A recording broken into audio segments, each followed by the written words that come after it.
Shalom, salam dalam kasih Tuhan Yesus Kristus.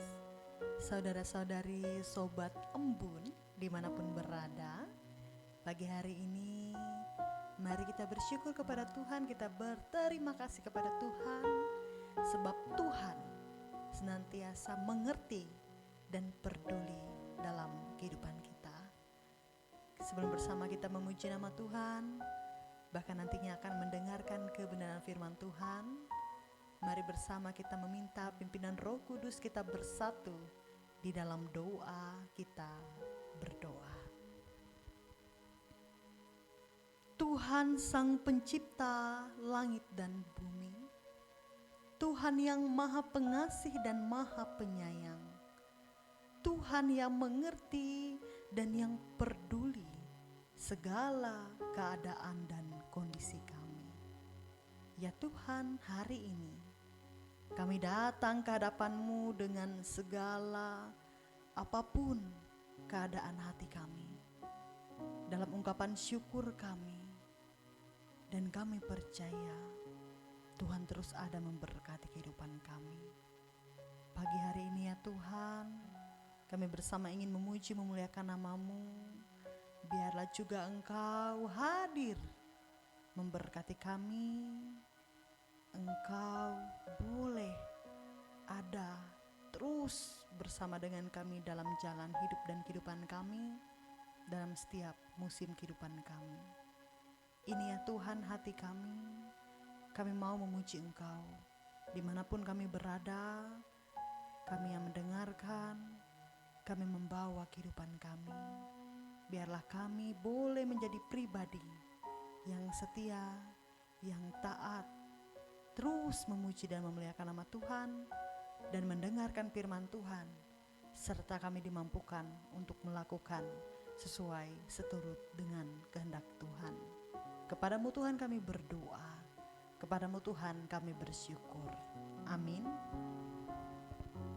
Kita bersama memuji Tuhan dari pujian yang mengatakan Dia mengerti.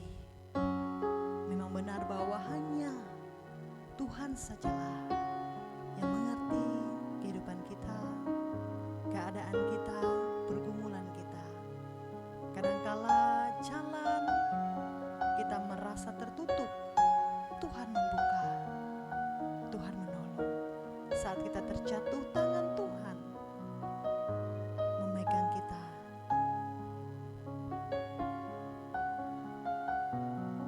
Tuhan senantiasa menepati janjinya bagi kehidupan kita. Dia terus mengerti dan peduli keadaan kita.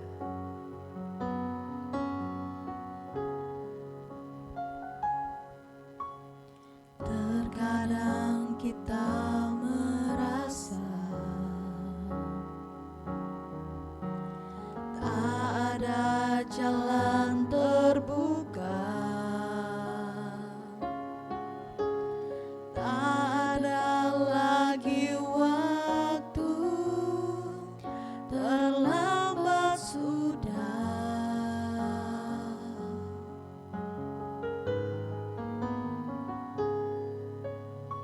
Tuhan tak pernah berdusta, Dia selalu pegang janjinya.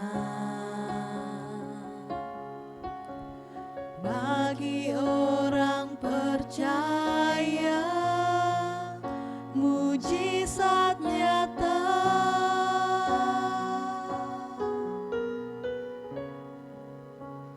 Dia mengerti, Dia peduli persoalan yang sedang terjadi. Dia mengerti, Dia peduli persoalan yang kita alami. Namun satu yang Dia minta, agar kita percaya sampai mujizat menjadi nyata. Tuhan yang mengerti setiap keadaan kita, setiap tetesan air mata yang jatuh, setiap kekhawatiran yang berkecamuk dalam pikiran kita, dan hanya Engkau Tuhan yang mengerti. Terima kasih ya Tuhan, Engkau terus ada dalam kehidupan kami.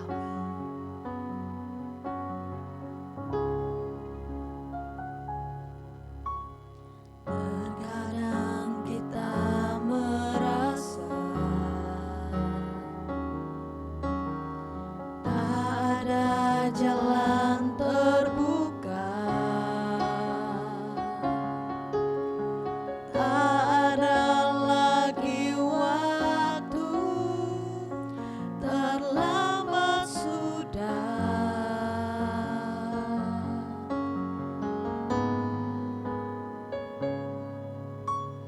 Tuhan tak pernah berdusta,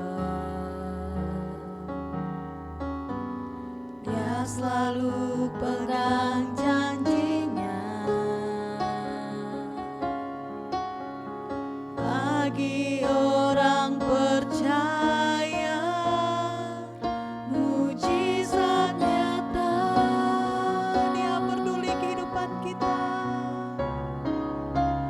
Dia mengerti, Dia peduli persoalan yang sedang terjadi. Dia mengerti,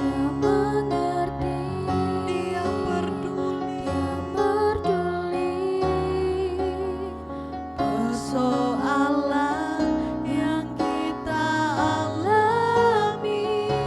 namun satu yang Dia minta, Namun satu yang Dia minta, agar kita percaya sampai mujizat menjadi nyata.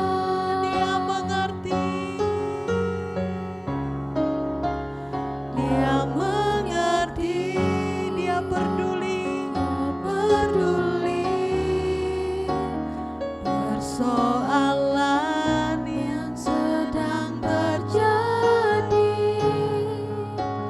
Dia mengerti, Dia peduli persoalan yang kita alami. Namun satu yang Dia minta, agar kita percaya sampai mujizat menjadi nyata. Namun satu yang Dia minta, agar kita percaya sampai mujizat menjadi nyata.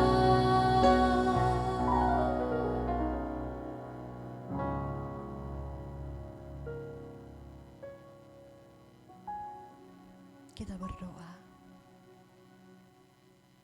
Tuhan, terima kasih Engkau mengerti, Engkau peduli kehidupan kami. Engkau mengingatkan kami tidak ada waktu terlambat untuk datang kepadamu. Terima kasih ya Tuhan. Biarlah hidup kami boleh tetap setia. Biarlah kami boleh tetap bersyukur. Biarlah kami boleh senantiasa ada dalam penyertaan Tuhan. Pagi hari ini ya Tuhan, kami bersama akan mendengarkan kebenaran firman-Mu. Berkatilah hamba-Mu yang menyampaikannya. Berkatilah setiap kami dimanapun berada. Ini kami Tuhan. Mampukan kami bukan hanya menjadi pendengar, mampukan kami untuk boleh melakukan kebenaran firman Tuhan. Sebab firman-Mu itu pelita bagi kaki kami dan terang bagi jalan kami. Sebab janji Tuhan ya dan amin dalam kehidupan kami. Dan mujizat Tuhan boleh senantiasa kami rasakan. Ini kami Tuhan, Berfirmanlah Tuhan bagi kami siap untuk mendengarkannya. Amin. Shalom, Bapak Ibu, Saudara, Sobat Embun yang dikasih dan diberkati Tuhan. Selamat pagi, jumpa lagi dalam channel YouTube Embun. Bersama saya Vikaris Dinda Grisela, kita akan bersama-sama membaca dan merenungkan kebenaran firman Tuhan yang tertulis dalam Kejadian pasal 26, ayat yang pertama sampai dengan ayat yang ke-35. Kejadian pasal 26, ayat yang pertama sampai dengan ayat yang ke-35.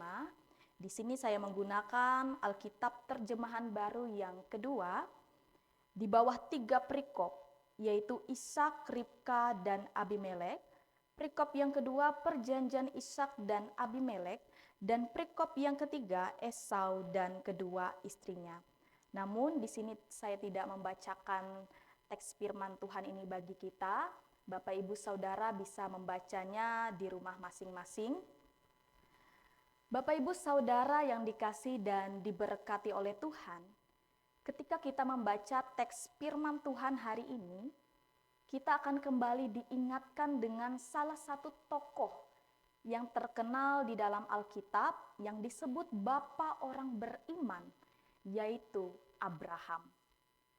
Namun dalam Kejadian 26 ini sangat khusus Alkitab berbicara tentang anak Abraham, yaitu Ishak. Nah, menarik dalam kisah perjalanan hidup Ishak ini ternyata tidak jauh berbeda dengan apa yang dilewati oleh bapaknya, yaitu Abraham.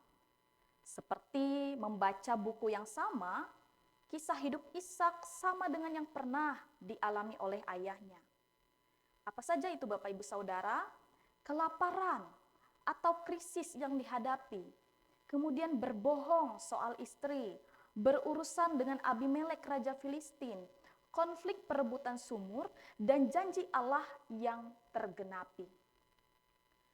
Bapak Ibu Saudara yang dikasih dan diberkati oleh Tuhan, namun dalam Kejadian pasal 26 ini kita melihat bahwa Ishak dari sisi pribadinya sebagai hamba Tuhan. Bukan karena ia anak Abraham, bukan sebagai ayah Yakub, tetapi Ishak sendiri yang dihadapkan pada krisis, ketakutan, dan janji Allah. Bapak Ibu Saudara yang diberkati Tuhan, cerita ini diawali dengan bencana kelaparan, krisis yang terjadi, yang dihadapi di negeri di mana Ishak berada. Yaitu bisa kita lihat pada ayat yang pertama, di wilayah Gerar, yaitu daerah Filistin di selatan Kanaan.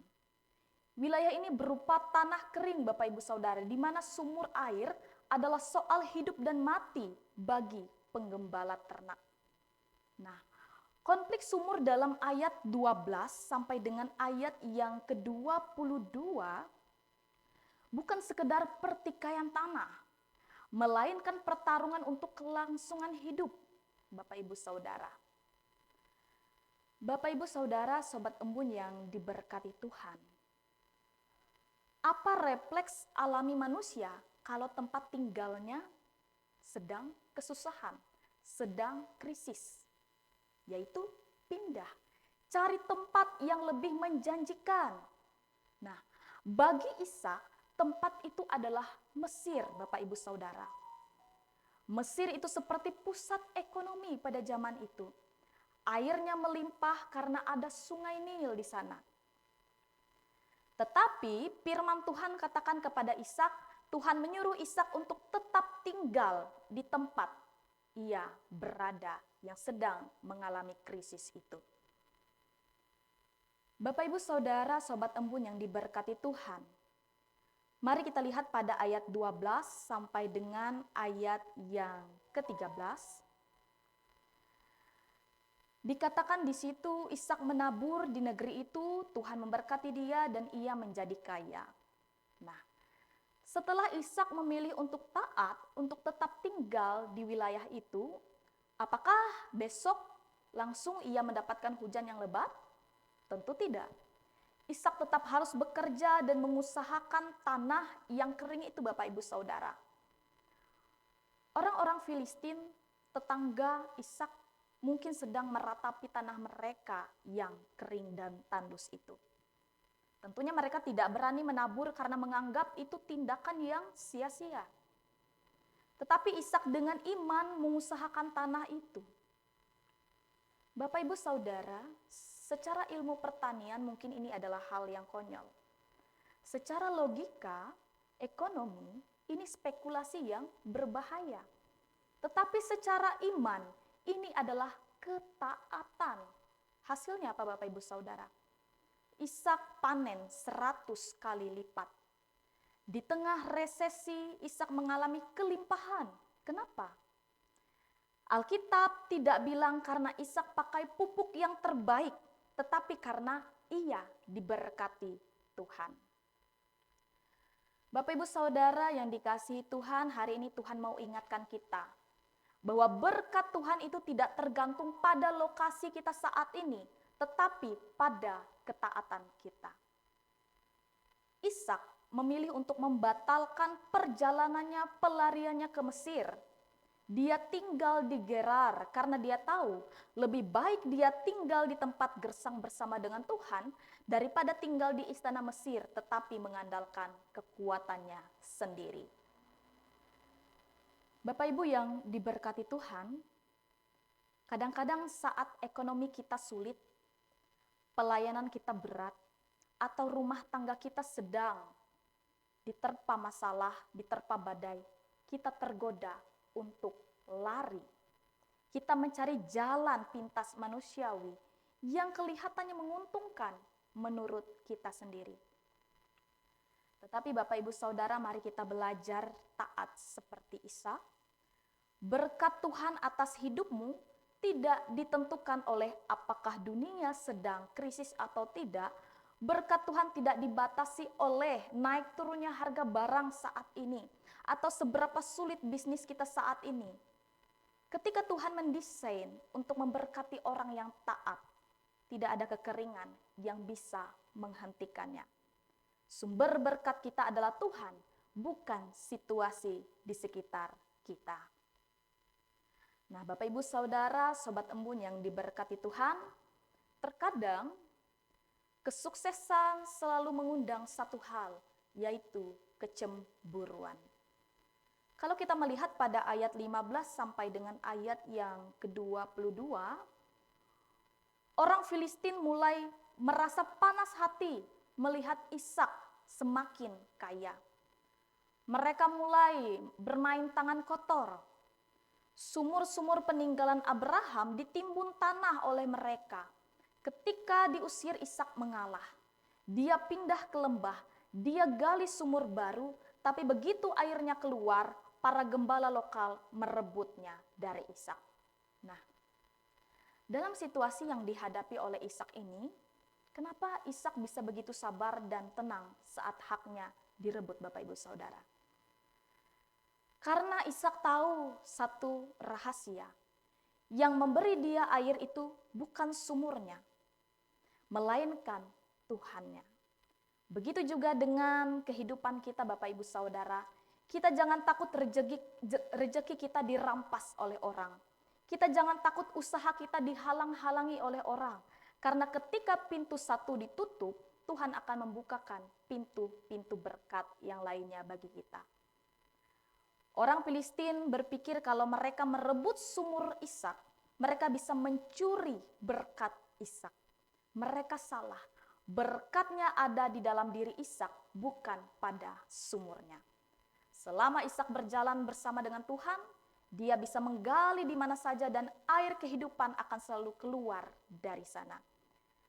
Mari kita menyadari kehidupan kita Bapak Ibu Saudara, berkatnya bukan di mana tempat kita bekerja saat ini, tetapi berkatnya ada di dalam diri kita. Tuhan memberkati kita melewati firman-Nya. Amin. Bapak Ibu Saudara, saya mengajak kita semuanya untuk bersatu dalam doa, kita menaikkan doa syafaat kita. Mari kita berdoa. Allah Bapa kami yang bertahta di dalam kerajaan sorga, Bapa yang kami kenal di dalam nama Tuhan kami Yesus Kristus. Kami bersyukur kepadamu atas firman-Mu yang hidup, melewati kisah hidup Ishak di dalam Kejadian pasal 26 hari ini. Kami diingatkan bahwa bahkan di masa-masa sulit kami, Engkau adalah Allah yang tetap memegang kendali dan tidak pernah kekurangan cara untuk memberkati anak-anak-Mu. Tuhan, berikan kami hati yang taat seperti Ishak. Ketika tantangan datang dan ego kami ingin melarikan diri ke tempat yang lain, mampukan kami untuk tetap diam, mendengarkan tuntunan-Mu, dan tetap tinggal di tempat yang Engkau kehendaki. Karena kami tahu berkat-Mu tidak bergantung pada situasi dunia, melainkan pada kehadiran Tuhan. Ajarlah kami untuk terus menabur dengan iman, bekerja dengan jujur, dan tekun bahkan di tanah kering sekalipun. Kami percaya seperti Engkau memberkati Ishak 100 kali lipat, Engkau juga sanggup membuka tingkap langit dan mencurahkan berkat atas setiap usaha, pelayanan, dan keluarga kami saat kami berjalan di dalam kehendak-Mu. Saat kami menghadapi konflik, gesekan atau ketidakadilan dari sesama kami, seperti Ishak yang sumurnya ditutup dan direbut, berikan kami roh yang lemah lembut dan hati yang lapang untuk mengalah demi kedamaian. Jauhkan kami dari keinginan untuk membalas dendam. Beri kami iman untuk percaya bahwa Engkau adalah Allah yang membela kami, dan Engkau selalu menyediakan ruang kelimpahan yang baru yang tidak bisa ditutup oleh manusia. Biarlah lewat ketekunan dan kedamaian hidup kami, orang-orang di sekitar kami yang belum mengenal Engkau dapat melihat dengan jelas bahwa Engkau menyertai kami, sehingga nama-Mu saja yang dimuliakan melalui kehidupan kami. Terima kasih Tuhan, kami serahkan seluruh musim kehidupan kami ke dalam tangan-Mu yang penuh kasih. Di dalam nama Tuhan Yesus Kristus, kami alaskan doa syafaat ini dengan doa yang telah Tuhan Yesus ajarkan demikian. Bapa kami yang ada di sorga, kuduskanlah nama-Mu. Datanglah kerajaan-Mu, jadilah kehendak-Mu di bumi seperti di sorga. Berikanlah kami pada hari ini makan kami secukupnya, dan ampunilah kami akan kesalahan kami, seperti kami juga mengampuni orang bersalah kepada kami. Dan jangan membawa kami ke dalam pencobaan, tapi lepaskanlah kami daripada yang jahat. Karena Engkau yang punya kerajaan dan kuasa dan kemuliaan sampai selama-lamanya. Amin. Tuhan Yesus memberkati kita sekalian.